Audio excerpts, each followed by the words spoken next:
Le Red Truck, est-ce qu'il va réussir de tenir jusqu'en Afrique du Sud? Je pense que oui.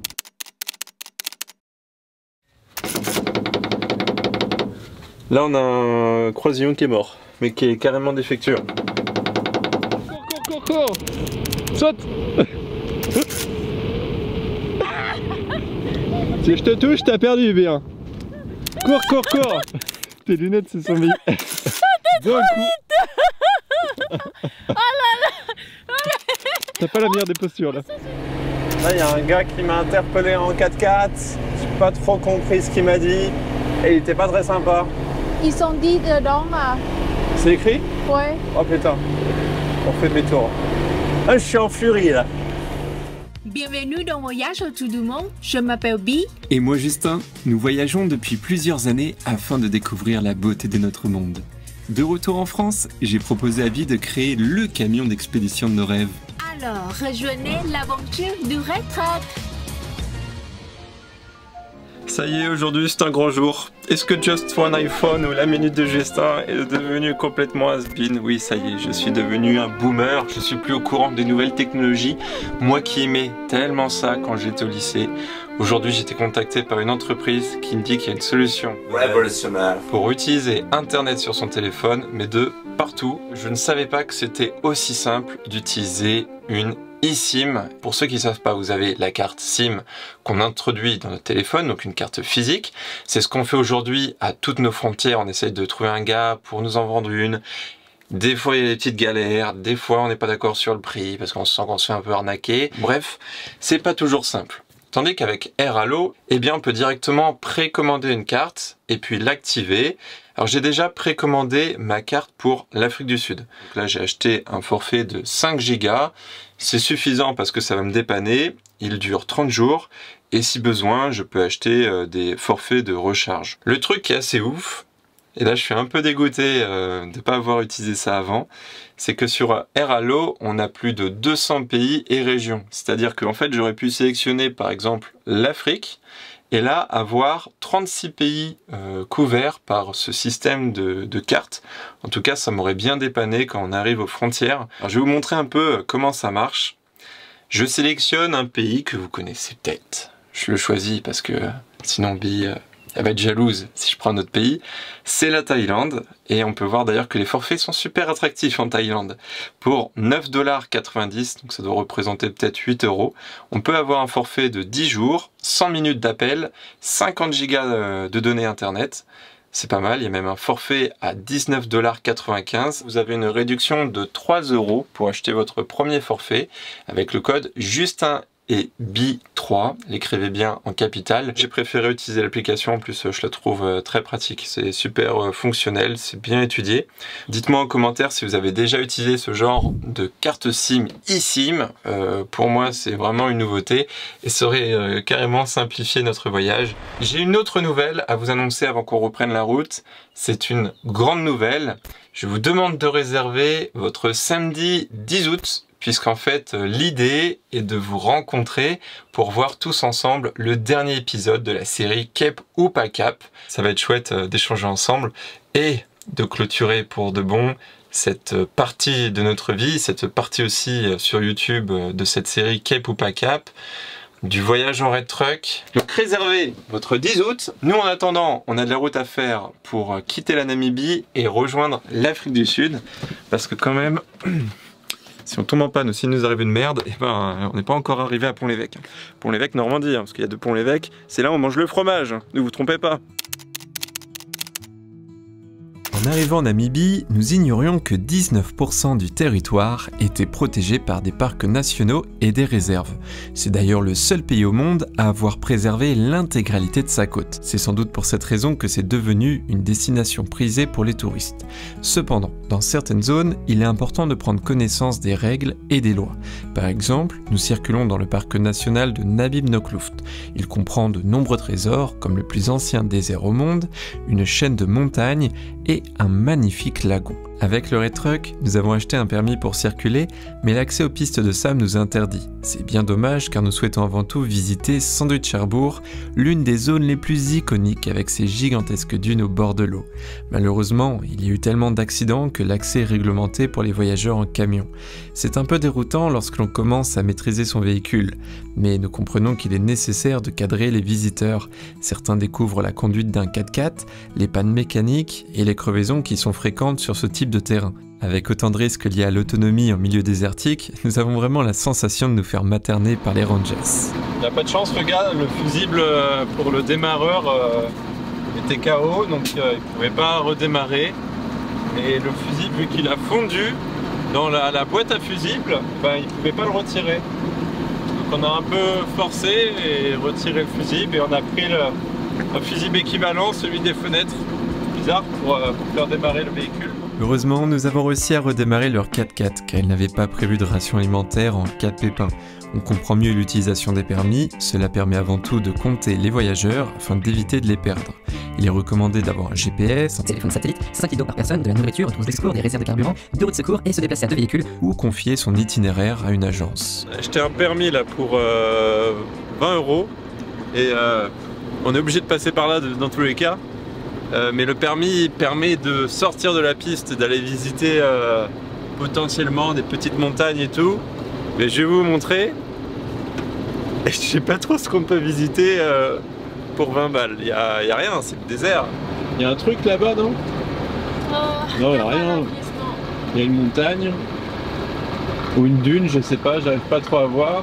À moins que j'ai perdu le goût de la visite, c'est possible. Hein. Après un aussi long voyage, à la fin, des fois tu es en mode oh, est-ce que ça vaut le coup de visiter ça? Est-ce que j'ai envie de visiter ça? Est-ce que j'ai l'énergie, machin? Mais là, quand même, je sais pas comment expliquer ce qu'on ressent actuellement, mais dans ce voyage, on a fait tellement de paysages variés et je crois qu'on les a tous faits, c'est-à-dire arrivé en Namibie, là on peut comparer ça avec ce qu'on a fait en Mauritanie. Sauf qu'en Mauritanie, c'était beaucoup plus impressionnant parce que les montagnes étaient incroyables, les dunes étaient magnifiques de plusieurs couleurs. Et les déserts comme ça, les déserts qui sont arides et un peu monotones, il y avait toujours quelque chose. Il y avait toujours quelque chose à voir, un gars ou je sais pas quoi, un dromadaire, un machin. Ici, il n'y a rien. Il n'y a rien à part des blancs dans des gros 4x4 à 100 000 €. Les animaux, ça me fait plaisir. Mais des paysages, c'est pas... C'est pas dingue, d'accord. Ouais. Vous l'avez sans doute ressenti dans les épisodes précédents, mais cette destination n'est pas notre préférée. Aujourd'hui, je pense savoir pourquoi. Bien que le voyage soit une expérience extraordinaire et que nous soyons privilégiés de vivre cette aventure, il y a tout de même une forme de lassitude après 2 ans. C'est triste et surprenant à dire, mais j'ai l'impression qu'on s'en lasse. Bi rêve depuis bien longtemps de ses projets en France et de mon côté, inconsciemment, je dois sans doute me servir de la fin de cette odyssée comme un échappatoire. J'ai de plus en plus peur de l'inconnu qui m'attend à mon retour, le projet du Redtruck se termine et je ne connais pas encore la suite. Mais malgré tout, il va falloir sauter le pas et passer à autre chose. De toute façon, même nos équipements sont rincés, ils nous lâchent petit à petit. On a la télécommande du drone qui vient de casser à l'instant, alors ça me fait moyennement rigoler. On a de la chance, au moins il fait beau, bon même si c'est venteux, il fait beau, il pleut pas. Parce que t'es pas remboursé, hein. Ici pour venir voir ce canyon c'est 20 balles. T'envoles pas! J'entends pas. T'envoles pas! Oh, ça va. Jack! Si on ne veut pas que le Redtruck sombre comme le Titanic, nous devons trouver un autre endroit pour passer la nuit. Le vent est si fort que ce n'est pas agréable dans la cellule. D'ailleurs, à ce stade de l'aventure, nous ignorions que le camping sauvage était interdit. Naïvement, nous n'avions pas pensé à ce sujet, car les précédentes destinations l'autorisaient. D'après ce que j'ai trouvé sur internet, ce serait avant tout dangereux à cause des animaux sauvages et des braconniers. Mais ce ne sont pas les seules raisons, c'est aussi pour préserver la faune et la flore. Certains écosystèmes sont fragiles et uniques. Ensuite, il y a des lieux naturels qui sont comme des monuments sacrés pour des communautés locales. Et si les campings sont pleins, et c'est notre cas, certains fermiers acceptent que les voyageurs dorment sur leurs terres. D'ailleurs, une grande partie du pays est clôturée, c'est vraiment impressionnant. Cependant, cela reste un sujet tabou. Bien que les Blancs ne représentent que 6% de la population, ils continuent de posséder plus de 70% des terres arables. Le gouvernement essaye d'exproprier certains grands propriétaires blancs, mais c'est délicat face aux nombreuses tensions raciales. C'est cette tension que nous ressentons depuis notre arrivée en Namibie. Quoi qu'il en soit, pour ce soir, nous n'avions rien trouvé pour dormir en toute légalité. La piste est assez sinueuse et dangereuse, nous préférons nous arrêter avant la nuit afin d'éviter tout risque d'accident. Je pense tout de même que les policiers ou les rangers sont assez cléments envers les touristes, car les routes sont relativement épuisantes et surtout très longues en camion. Il est difficile pour nous de relier des villes dans la même journée. Alors pour ce soir, nous dormirons au sommet de cette petite montagne. C'est un vrai luxe et on arrive même à nous mettre de niveau du premier coup. Aujourd'hui, je suis KO là. Désolée, je sais pas trop qu'est-ce que je fais. On a encore problème à bout de vitesse. Je sais pas d'où ça vient. À Douala, on avait du mal à mettre le joint SPI de boîte de vitesse sortie boîte de transfert. On avait un peu galéré, et puis c'était pas même le même joint SPI, mais bon, pour dépanner et tout ça, pour continuer le voyage, c'était parfait. Je sais pas si c'est une grosse différence, mais à l'origine, le joint SPI, sur l'extérieur, il avait une partie métallique. Et nous on a mis un joint SPI comme tous les joints à lèvres et peut-être que du coup ça travaille moins bien. Donc là on a une fuite au même endroit et on va vérifier notre niveau d'huile dans la boîte de vitesse. Maintenant tant que c'est pas réparé ça, on va devoir le vérifier souvent. Et en même temps vu que je suis sous le camion, j'ai un peu vérifié mon camion et regardez. Là on a un croisillon qui est mort. Ici ça va. Et les autres croisillons, je les ai tous vérifiés, ça va. Mais c'est marrant, mais cette partie-là, on l'a déjà changé en France. On avait changé les croisillons et on avait changé la glissière. Et c'est fou, les croisillons d'origine du Red Truck, aucun problème. Les croisillons qu'on avait changés avant, c'est bon, ils sont déjà morts. D'ailleurs, je confirme mon hypothèse de l'époque, c'est tout simplement parce que cet arbre de transmission est long et ne travaille pas droit, contrairement aux autres, il s'use alors plus rapidement. Donc là on va vérifier notre niveau de boîte, et si besoin, on va compléter. Ouh, y a lui. On perd pas, mais maintenant on perd là. Oh là là. Merde. Tu fais trop vite. Ouais, je suis ouvert un peu trop vite. Bon, on n'est pas un peu penché là ou pas? Non. Franchement, je pensais pas. C'est assez plat. C'est assez plat. Ok, bon bah c'est bien, c'est rassurant. Même si on en perd un peu, finalement à chaque fois on pense qu'on perd des litres et des litres et non, vous voyez la preuve. Au niveau du débordement, on est parfait. On est fatigué parce que après la piste, tout ça, c'est vraiment fatigant, mais c'est beau coucher soleil. On va dormir ici. Le Red Truck, est-ce qu'il va réussir de tenir jusqu'en Afrique du Sud? Je pense que oui, parce que là on est quand même très proche. Je crois que du Cap, on est à peu près à 1700 km, 2000 km, mais il y a quelque chose qui me fait assez peur. C'est que Bi va partir prochainement dès qu'elle arrive au Cap. Elle aura réussi ce Cape to Cape. Quant à moi, je vais rester un peu en Afrique du Sud pour voir... parce qu'en fait, on a un gros bébé là, avec nous, donc on ne sait pas quoi en faire. Soit on le vend, soit on le renvoie en France, mais le renvoyer en France c'est très cher, puis il y a aussi des risques au niveau de la carrosserie, des vols, etc. Puis au niveau des douanes, je crois que c'est compliqué, vu qu'on a des choses comme le paramoteur, le vélo électrique, du matériel de plongée, etc. Donc je ne sais pas comment ça marche. Mais c'est aussi l'anniversaire bientôt de ma mère, qui prend 30 ans x 2, et du coup je me dis que ça pourrait être chouette de faire un voyage en Afrique avec elle sur une période de 1 mois ou 2 mois, voilà.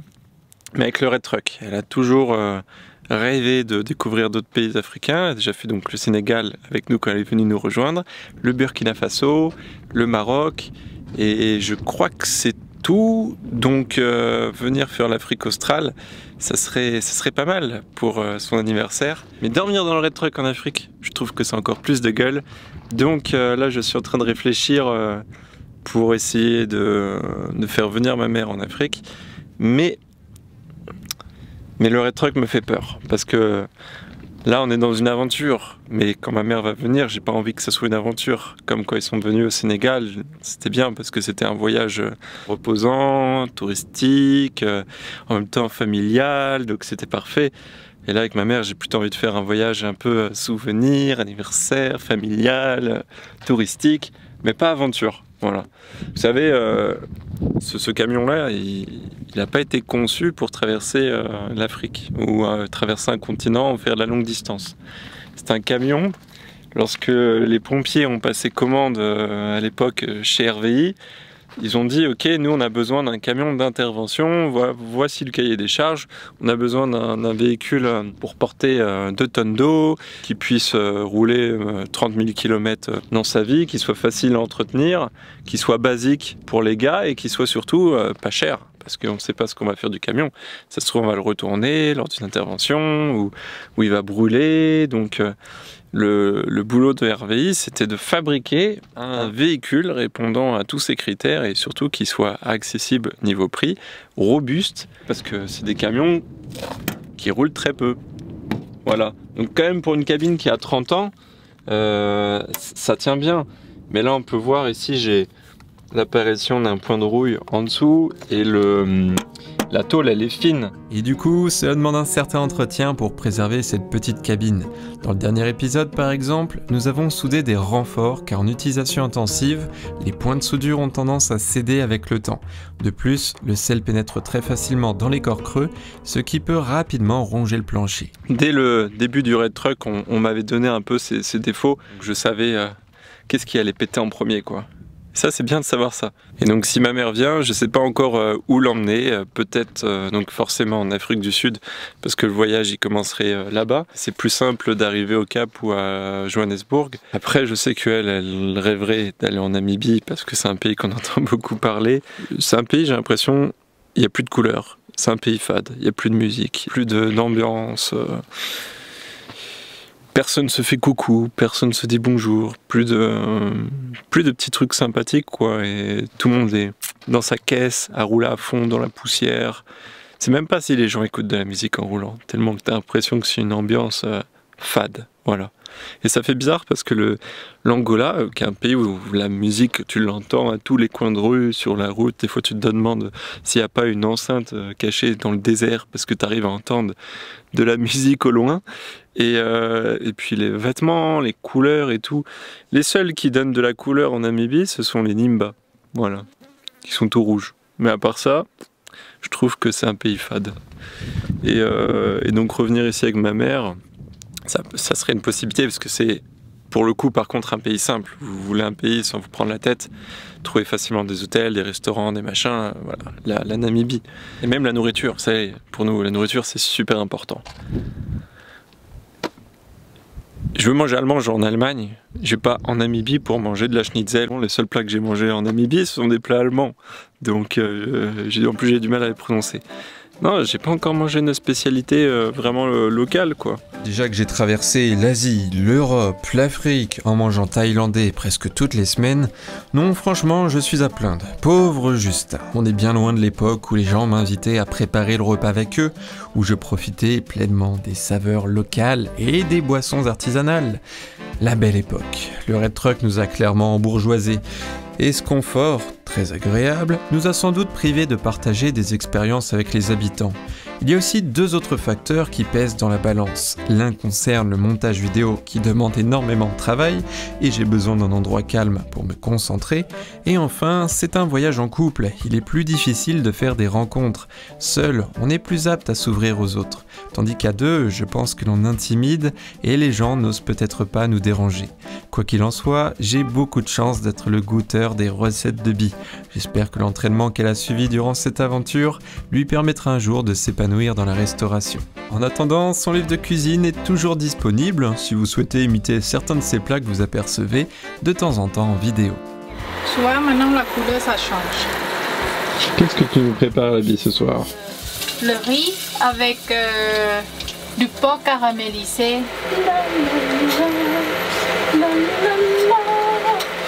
Farine de maïs. Juste cocaïne. ouais. Juste une petite cuillère, une cuillère à café. Bien mélanger.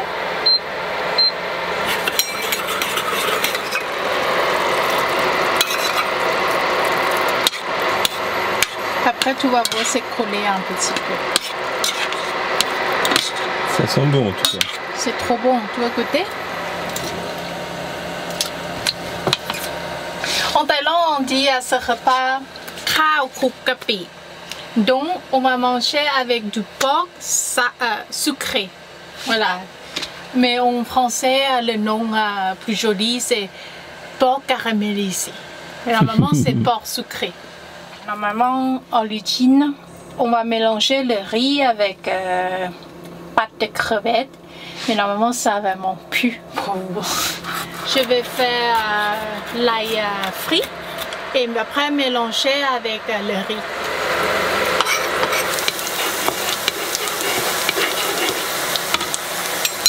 Wow! La couleur, c'est bien. Tu ne peux plus m'embrasser. Ah non, fini pendant une semaine. Un jour, ça suffit. Ne pas embrasser votre conjoint pendant une semaine après avoir mangé une cuillère de pâte de crevettes.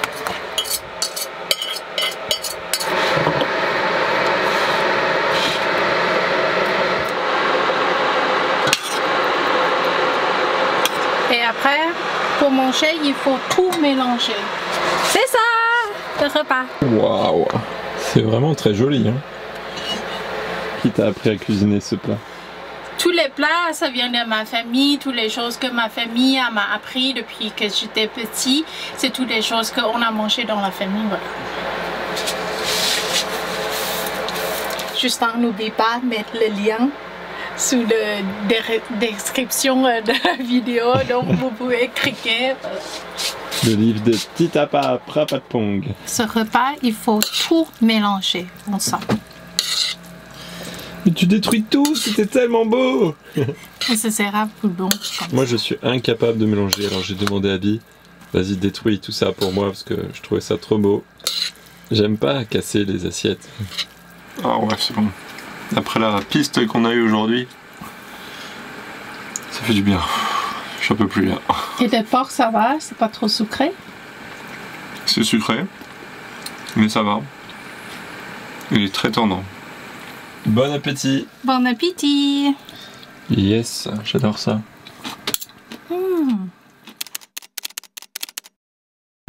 Alors dans quelques minutes, nous allons passer le tropique du Capricorne. Tropique Capricorne! Ça y est, on est arrivé. Dans ce voyage du nord au sud, nous avons cette petite tradition de nous prendre en photo lorsque nous traversons un parallèle. Alors, c'est peut-être un mauvais comportement de notre part, puisque cela incite les autres à faire la même chose et forcément, cela peut créer des dérives si cette mode devient trop populaire. Dans notre cas, une voiture est arrivée très vite vers nous. Au début, j'ai pensé que cette famille allemande nous proposait de nous prendre en photo. C'est souvent le petit service qu'on s'échange entre touristes sur les lieux populaires. Au final, ma naïveté m'a encore une fois induit en erreur. On nous a gentiment proposé d'aller faire du tourisme dans nos anciennes colonies, car nous gâchons le paysage. Je ne pensais jamais entendre ce genre de discours au XXIe siècle. Je suis tellement tombé de haut que cela a bouleversé toute la journée. Et c'est dommage car nous n'avions plus envie de savourer ce succès, celui de traverser le tropique du Capricorne. Je t'avais dit, ils sont pas cool. Je t'avais dit, ils sont pas cool. Je t'avais dit. Je ne veux pas avoir le problème avec des mecs comme ça. Je vois depuis au début, ils sont pas cool. Heureusement que les touristes ne se comportent pas tous de cette manière. La Namibie ne doit pas rester le Disneyland des Blancs et les choses doivent évoluer. Il semblerait que ce soit surtout une autre génération qui a du mal à couper le cordon. Ces personnes ont sans doute connu la période coloniale. Mais durant notre séjour, une vieille vidéo d'un diplomate allemand et de l'ancien président namibien a surgi et ça a jeté de l'huile sur le feu durant les vacances des Allemands. In Namibia, for example, the number of Chinese people living here in the meantime is 4 times as much as, for example, the German community. Why does it become a problem? It looks like it's a more European problem than our problem. Yeah. You are so sorry for us. I don't see Chinese will never come and play around here, as Germans not allowed to do that, which Germans are doing, by the way. You talk about Chinese, we allow Germans to come offer visas here. Red carpet. Our people are harassed in Germany, even diplomatic passport holders in Germany. And you come in here, Germans come in here as they want. So why Chinese talk about Germans? Bien que cette vidéo soit ancienne, elle était en tendance sur les réseaux sociaux. Ce sujet est très intéressant et il a même été repris par des youtubeurs francophones afin d'évoquer le paternaliste et l'européocentrisme du diplomate allemand. Je pense que c'est suite à ce buzz qu'un climat de méfiance s'est installé chez les touristes allemands. Je me comprends pourquoi on n'aime pas trop Londres. Parce qu'il y a beaucoup d'Allemands et quand on voyage en Allemagne, tu vois, ils n'ont pas dit bonjour. Moi, quand je suis allée à Munich, tout seul, je n'ai pas non plus, c'est pas vraiment accueilli. Je suis désolé d'avoir évoqué un sujet sensible et politique. Nos vidéos ne sont pas là pour filmer une destination, mais pour décrire notre expérience un peu comme un journal de bord. Sachez que c'est très difficile de vous retranscrire nos émotions sur place, et avec les mots justes sans être trop maladroit. Durant cette journée, on s'est senti tellement mal à l'aise que nous avons quitté le camping, nous avions payé une nuit. Finalement, on a préféré s'isoler dans la nature, avec le risque de prendre une amende. On a eu subitement une sorte de prise de conscience, sans doute tardive dans ce voyage, qui nous expose brusquement à un reflet de nous-mêmes. On comprend enfin la définition du néocolonialisme et du complexe de supériorité, et je pense que ça se perçoit plus facilement en Afrique australe.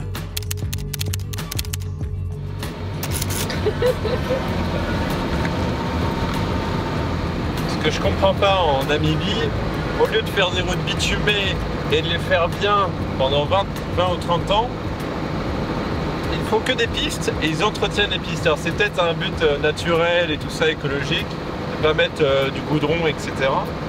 Mais du coup tu les vois tout le temps avec des niveleuses pour venir entretenir la piste. Est-ce que ça, c'est pas plus polluant parce que les véhicules roulent moins vite, donc du coup ils vont consommer plus de carburant sur le trajet. Il y a les tracteurs, les niveleuses qui sont là à longueur de journée, et ça je pense que ça consomme pas mal, et t'as vu comment ça crache.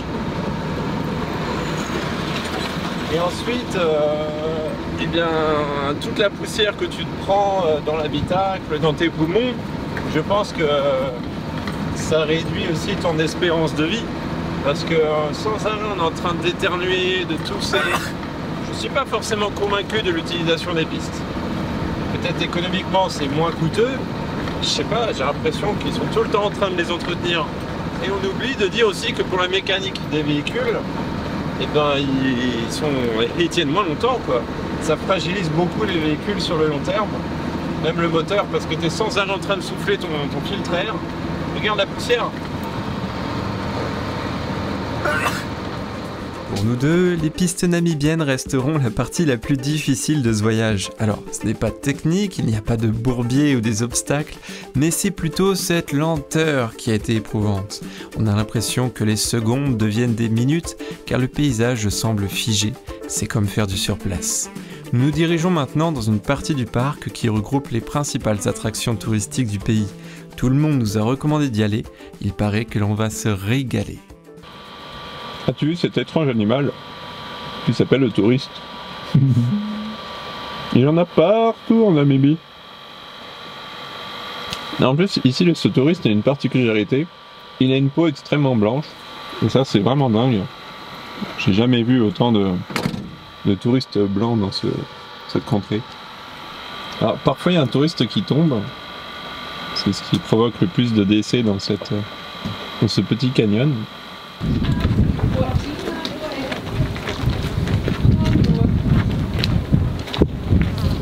Hein?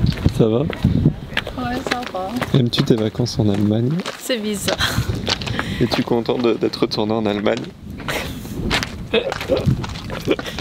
Ce que j'aime bien en Allemagne, c'est la bière et saucisse. Et parfait, on en trouve ici. Je charrie un peu Bi parce que c'est vrai que ça fait bizarre. On n'est plus trop habitué à des lieux touristiques. On a un peu déboussolé, ce qui est normal. On a des amis en Angola qui nous avaient dit « Profitez en Angola, n'allez pas directement en Namibie ». Maintenant, je comprends bien pourquoi ils avaient dit ça. C'est vrai qu'en Angola, d'une, tu te sens tout le temps privilégié parce que tu es tout seul dans les endroits naturels à visiter. Je sais que tous les endroits, ce n'est pas juste pour moi. Je sais que c'est la public, tout ça. Mais c'est juste, je n'ai pas vraiment de bonnes expériences avec des touristes. Donc, quelques parties ici, quelques personnes ici, c'est pas tout le monde. Des fois, je dis juste bonjour. Même pas sourire, après, mais c'est tous les touristes. Tout le monde est différent. Oui, et même, mais des fois, tout le monde a des styles différents. Des gens, ils sont fous. Ils sont fous pour juste prendre la photo. C'est comme on peut battre, c'est juste pour prendre la photo. Et ça, c'est un peu fou, je trouve. Et quand je vois ça, il y a centaines arrivés un coup, je dis oh. Pas facile de passer du voyageur chouchouté dans certaines destinations à un simple touriste comme ici. Quoi qu'il en soit, nous avons réussi à quitter le troupeau pour explorer ce petit canyon qui regorge de cachettes. Mais on ne va pas tarder, notre expérience des tempêtes de sable dans le Sahara nous met en garde. Quelque chose se rapproche à grands pas. Droit devant, il y a une tempête de sable qui nous fonce dessus. On la voit bien ici, c'est encore bien dégagé. Et là, elle arrive, mais elle est assez lente. Il n'y a pas énormément de vent aujourd'hui, donc il y a peut-être 30 km/h quand même. Donc elle arrive progressivement et ça nous rappelle beaucoup le Maroc où il y avait des tempêtes comme ça de sable qui nous fonçaient dessus. Et quand tu te retrouves dedans, c'est pas agréable du tout. Donc là on va bouger parce que dans 5 minutes, elle est là quoi. Pour le prix qu'on paye ici, ils sont même pas capables de faire une route bitumée. C'est incroyable, plus jamais je remets les pieds ici. Ou alors ils veulent te faire genre t'as l'expérience africaine, regarde la route elle est difficile, tu en chies, la bagnole est cabossée. Mais dans ce cas là tu peux pas payer aussi cher les parcs nationaux. Je sais pas, moi je suis sidéré de ce voyage là. Et nous sommes qu'au bout de nos surprises. Afin de vous faire de belles prises de vue demain matin, nous avons choisi de dormir dans le camping du parc national Nabil Nokloft.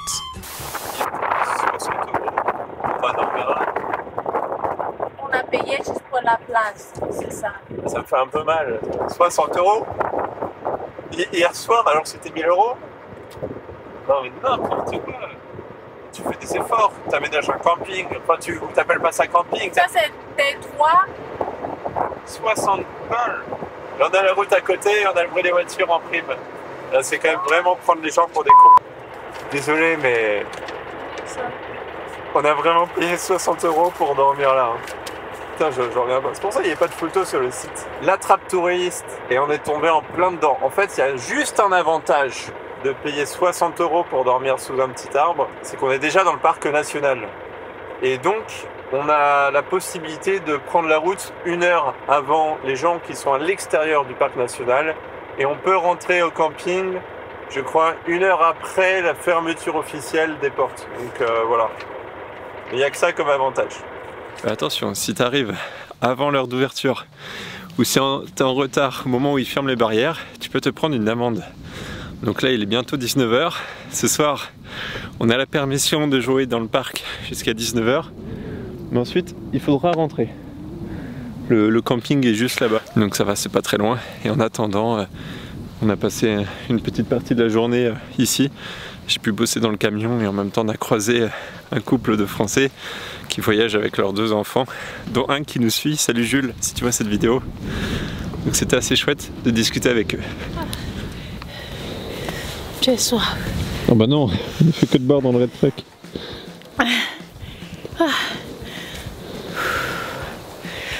Ça va. Allez, on va louper le coucher de soleil.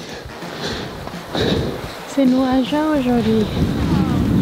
Nous sommes dans l'enceinte de l'un des sites les plus emblématiques du pays. Je préfère me répéter, mais dormir à l'intérieur du parc offre tout de même l'avantage de prendre la route 1 heure avant le lever du soleil et 1 heure après son coucher. C'est donc le prix à payer pour profiter pleinement de cette expérience. Allez.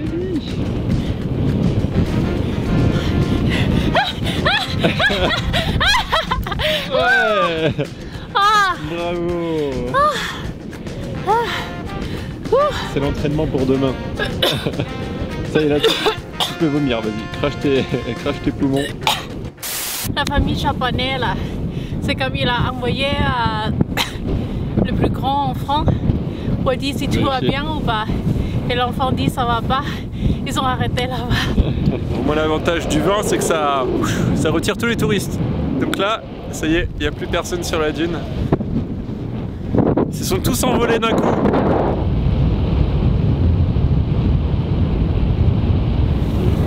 Qu'est-ce qui t'arrive? Qu'est-ce que tu fais avec tes chaussettes dans le sable là? Mais à cause de toi, tout met plein de sable sur mes chaussures. Ah mais c'est pas moi qui j'ai marché depuis longtemps, il n'y a pas de sable. Oh là là, Bi. Oh, t'as mis du sable dans la deuxième chaussure. A few moments later. J'aime bien parce que tes lunettes... tes lunettes se sont mis d'un coup. Oh là là, oh là. Tiens, attends. Ton sac. Attends, parce que là t'as pas la meilleure. T'as pas la meilleure des postures là. Les chaussures là. Cours.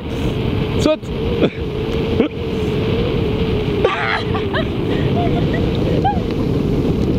Si je te touche, t'as perdu bien. Cours.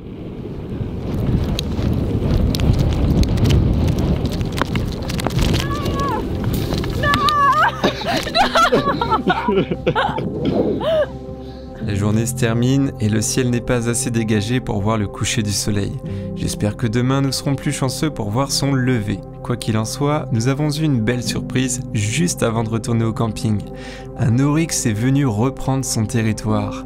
Cette antilope est l'emblème de la Namibie, mais aussi l'animal nation du Qatar. Malheureusement, je n'ai pas pu le filmer plus longtemps.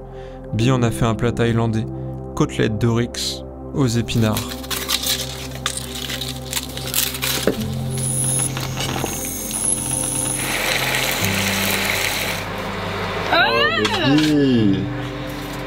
Bi, t'es vraiment une moue thaïlandaise. Mou. C'est sucré salé. Mijoté avec la sauce thaïlandaise. C'est un de mes plats préférés. J'adore ça, c'est sucré, c'est bon. Ça va? Ouais. C'est aussi? Super. C'est vraiment la première fois qu'on met le chauffage. Ah ouais, là on met le chauffage, il fait super froid. Bon, après le soleil n'est pas encore levé. On voit pas grand chose, j'ai l'impression qu'en Norvège, vous savez, il fait froid, on a nos bonnets, il fait nuit. Il est quelle heure? Il est 6h40. Un peu la course là. Si tout le monde est matinal, c'est parce que la guerre a commencé. À partir de maintenant, tous les visiteurs vont conquérir une dune. Voici une carte pour mieux comprendre ce parc d'attractions. Alors hier, on a commencé au canyon de Sesriem et nous avons terminé la journée à la dune Elim pour le coucher du soleil. Pour ce matin, les rangers nous recommandent de voir le lever du soleil depuis la dune 45. Pour y aller, il y a une route bitumée, donc c'est assez rapide. Cependant, c'est une vraie course. Les gens ne respectent même plus la limite de vitesse pour être les premiers à escalader la dune. Avec autant de monde, nous avons renoncé à ce projet à la dernière minute et on a préféré rejoindre directement Sossus Valley. C'est l'attraction phare, il y a de très belles dunes et des cuvettes d'argile à proximité. Cependant, c'est un peu plus loin, donc nous manquons le lever du soleil, mais nous avons le luxe d'être seuls pour les 6 derniers kilomètres de piste. Oh, c'est super joli. Là, les dunes avec cette couleur-là. On a décidé de continuer le plus loin possible dans le parc. Et à la fin, la route s'arrête et c'est du sable. J'ai pas dégonflé mes pneus ce matin parce que c'était la grande course de nuit. Vraiment, c'était un bordel. Dans le parc, c'est limité à 60 km/h et il y avait tout le monde qui roulait à 80, 100 km/h, qui se doublait, tout ça. Vraiment, c'était n'importe quoi ce matin. Et c'est la piste du sable comme ça, c'est 6 km, c'est ça? Ouais. Bravo, Rétrac, ça fait longtemps que je parle avec toi. Avec la rosée, il y a une croûte en surface, donc c'est pas très mou. Ah, c'est magnifique! Waouh! Mais désolé, on ne peut pas prendre le drone ici. Non, pas de drone. C'est magnifique, vraiment. Là, il faut dégonfler, là. Là, je force un peu trop, là. Au début de la vidéo, je vous indiquais qu'il y avait des règles et des lois à respecter dans les parcs nationaux. À force d'en traverser, on commence à connaître le règlement par cœur et généralement c'est plutôt logique pour la préservation de la faune et de la flore. Mais sans le vouloir, nous avons manqué une information essentielle sur cette piste et nous sommes malgré nous en infraction, ce qui nous a été très vite signalé. Là, il y a un gars qui m'a interpellé en 4x4, j'ai pas trop compris ce qu'il m'a dit et il était pas très sympa. Et du coup, ça m'a un peu cassé le moral d'un coup, quoi. Ils sont dit dedans. C'est écrit? Ouais. Oh putain, on fait demi-tour. C'est écrit quoi? C'est écrit it is sticky forbidden, c'est comme c'est très strict que in Susatway area on ne peut pas conduire avec véhicule sans 4x4 ou le bus ou le truck. Ou le camion. Ou le truck? Oui, c'est écrit truck. Ok, bon, on fait demi-tour. C'est vraiment très strict qu'on ne peut pas conduire dans cet endroit avec un véhicule sans 4x4 ou le bus ou le camion. On ne peut pas. Et nous, on a un 4x4, tu vois. Mais, ou le camion, on ne peut pas avec le camion. Ah, je suis en furie, là. Non, mais tous les pays, il y a des règles, il faut vraiment respecter. Ils n'ont peut-être pas les choses pour remorquer un 4x4. C'est pour ça qu'ils veulent pas prendre de risques, à mon avis. C'est ce que je pense. Mais c'est quand même fou, quoi. Voilà, même le mec, il a dit, tu peux pas. Pauvre truck. Surtout que si eux, ils sont coincés avec leur petit 4x4, ils seraient bien contents de se faire tirer par un camion. Tu vois, c'est ça que je comprends pas. Bon, ben, on fait demi-tour. Du coup, ce matin, on s'est levé tôt pour rien parce qu'on n'a pas réussi à aller à l'endroit, on va dire, le plus connu. Mais je suis dégoûté, là. Vraiment. Ouais, moi aussi. C'est une astuce pour toujours te faire payer. Ils vont nous faire payer le transport en tracteur. Ce matin, je n'ai pas vu le panneau, c'est interdit camion. Et j'ai lu tout le papier. Pour moi, c'était si t'as un bus ou un camion non 4x4, quoi. Ah, j'espère qu'il n'y a pas de Rangers qui va nous accueillir. Ah, je serais dégoûté. Il nous fout une amende, genre 1000 balles pour avoir conduit 1 kilomètre dans le sable. Ne dis pas qu'on va devoir faire du stop. Ah non, en plus c'est interdit. Je vous jure, le stop est interdit ici. Et regarde-moi, tout le monde y va, ces mecs n'ont jamais conduit sur le sable. Mais ils rentrent là-dedans, ils vont se retrouver ensablés. Et ensuite, il n'y aurait qu'un camion qui aurait pu les tirer en mode tranquillou, chill. Ah, moi je comprends pas. Ah, c'est pas lui qui nous dit, mais... N'importe quoi. Désolé. Vraiment, du début à la fin, ce pays, il va tout faire pour que je le déteste. Même ils ont dit on ne peut pas filmer pour commercial là. Oui, en fait ce qu'on fait là déjà c'est illégal, on n'a pas le droit de filmer pour YouTube. On a le droit pour notre usage personnel de faire des photos. Et en ce qui concerne de la vidéo ou de la photographie, mais à partir du moment où c'est monétisé, il faut demander un permis spécial. Ça c'est une exception de la Namibie, demande des droits sur l'œuvre numérique. Ce qui n'est pas toujours le cas dans les autres pays, quoi. Thank you. My favorite.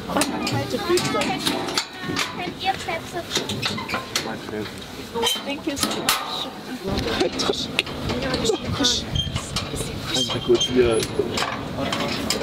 C'est la première fois que je l'abandonne. Il est dans le sable. C'est le seul terrain où il est rapide en plus. Le sable. Je suis trop dégoûté là quand même.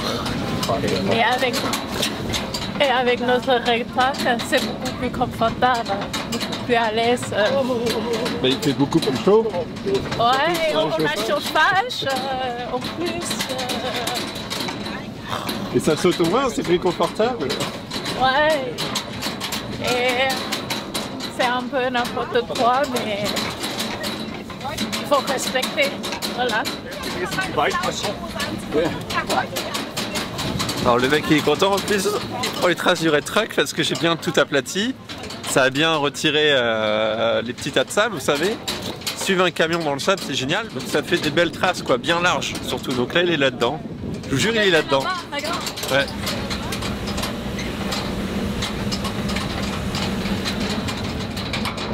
Bi, je sais c'est quoi la vérité. Je viens de la voir sur le parking. Ok. Ils ont pas voulu du red truck, tout ça parce qu'il est rouge. Et ici, c'est que des voitures blanches. Et ici, la différence de couleur... Comme le mouton noir. Voilà, c'est ça. Ça y est, on arrive devant le monument naturel le plus connu de Namibie. La tour Eiffel namibienne. Oh. Waouh! Waouh! Mon Dieu, c'est magnifique! On a fait tout ce chemin pour venir voir ça. Réalise, mon Dieu! Réagis! Mais je pensais pas que c'était comme ça, parce que des trucs comme ça, finalement, t'en vois partout dans les déserts. C'est pour ça que je me dis, il y a forcément un truc unique. C'est magnifique. Non, attends. Il y a quelque chose d'unique, bouge pas. Je vous présente les bottes en tissu fluo, c'est vraiment unique et si ça ne vous suffit pas, voici l'équipement indispensable, le sac parapluie.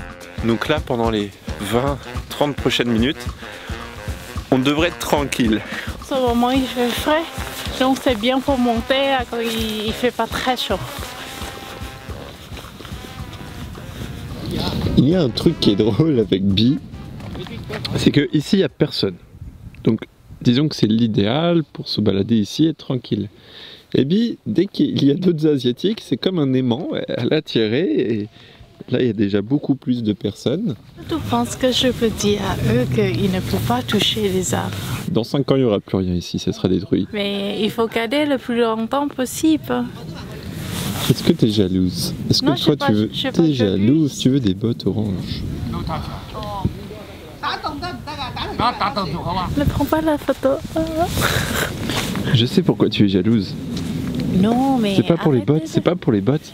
La dame, elle a un sac avec un petit parapluie dessus. Je t'entends, Bi, je t'entends. Oh là là. Et t'as pas pu avoir ça dans le red truck, donc t'es trop jalouse. Quand ils vont en Thaïlande, ils jettent tous les déchets partout. Ils font les bruits partout. Regarde, ici c'est juste eux qui parlent très très fort. Là. Hi.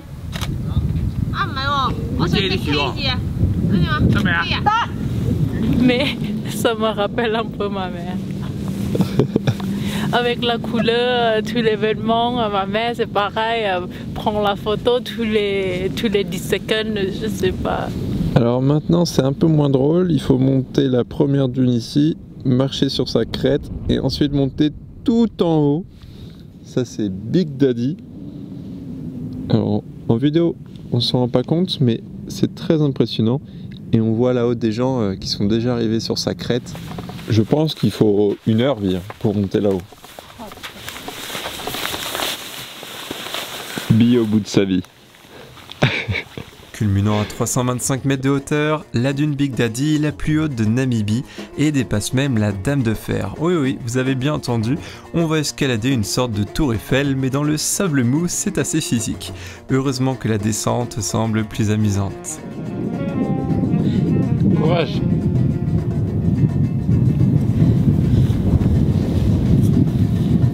T'y es presque, Bi. Allez, t'y es presque. Vas-y, monte. Regarde la vue. Oh putain. Oh là là. T'as vu comment c'est beau derrière?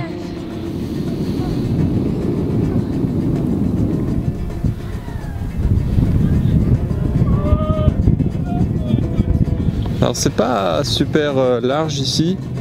Bi elle dit que ceux qui ont des vertiges, la peur du vide, faut éviter de venir là parce que c'est vrai qu'on est assez haut et ça peut faire un peu peur. On y est presque. Le plus dur est fait. C'est les vacances en France actuellement, donc il y a beaucoup de Français et ce qui est drôle c'est par nationalité. Il y a une majorité de Français qui montent la dune alors que d'autres nationalités préfèrent rester en bas. Mais on n'entend parler que français sur la crête.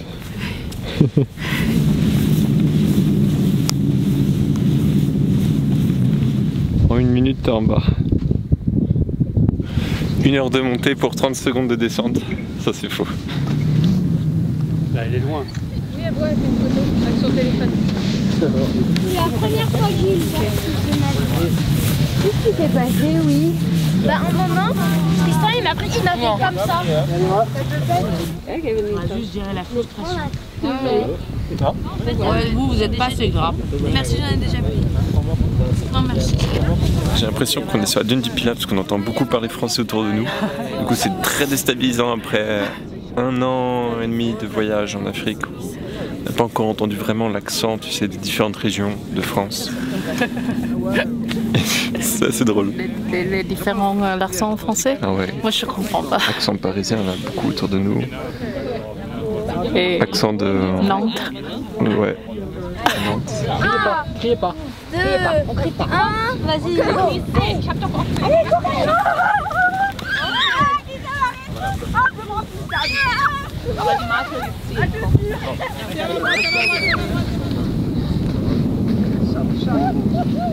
Je peux faire ce que tu veux que je fasse, mais à la base des asiatiques, c'est comme ça. Regarde. On veut être sûr que c'est vraiment sécurisé 100%, c'est stable, on peut faire des choses. Je dis pas tous les asiatiques, mais beaucoup. Ok, je monte peut-être à 50-50, c'est comme ça. Philippe, come in front of me. Les Thaïlandaises, elles font comment? Comme ça. Non. Attends, je vais installer pour... Attends, je vais... Non, non, bi, non, je vais installer pour te filmer. Non, cours. 1 hour later. N'importe quoi. 1 eternity later.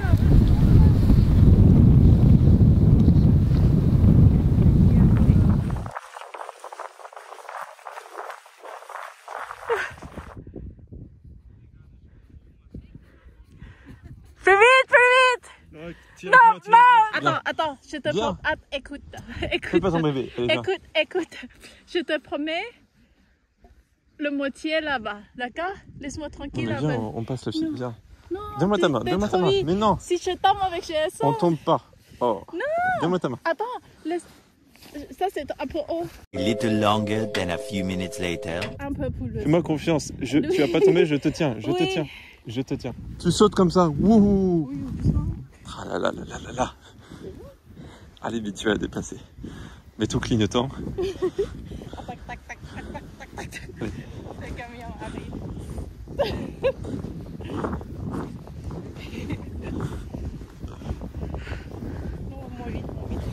Moins vite. T'es trop vite. On a descendu 110 secondes, nous ça fait déjà 1 heure qu'on est dans la descente. Allez, viens. Doucement. Oui. Non, on marche. Non,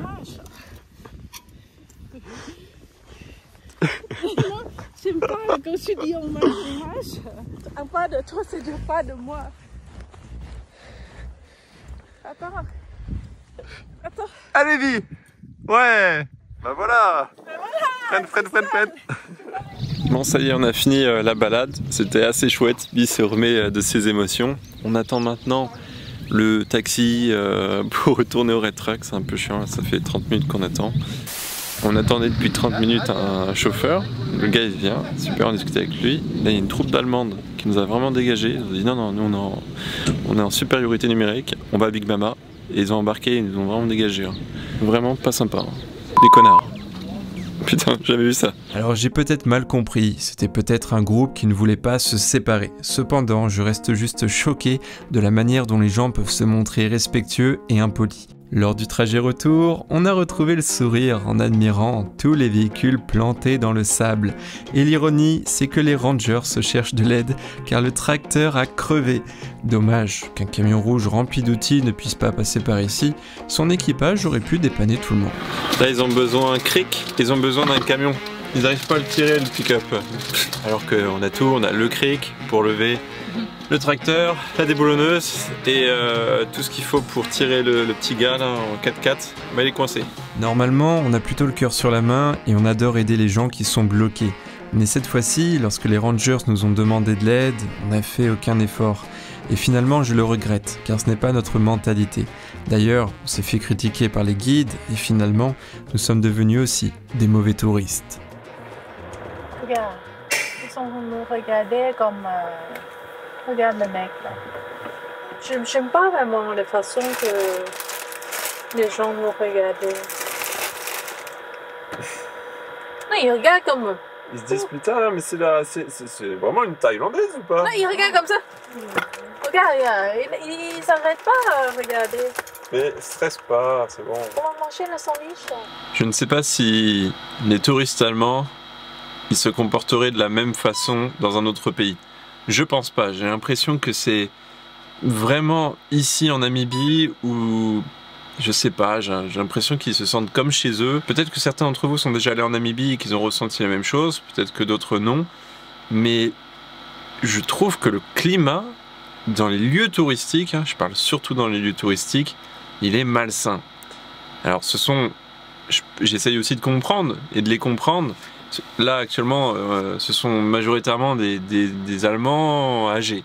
Donc c'est des Allemands qui ont vécu une certaine période et sans doute qui ont vécu à un moment donné de leur vie ou qui ont de la famille en Namibie.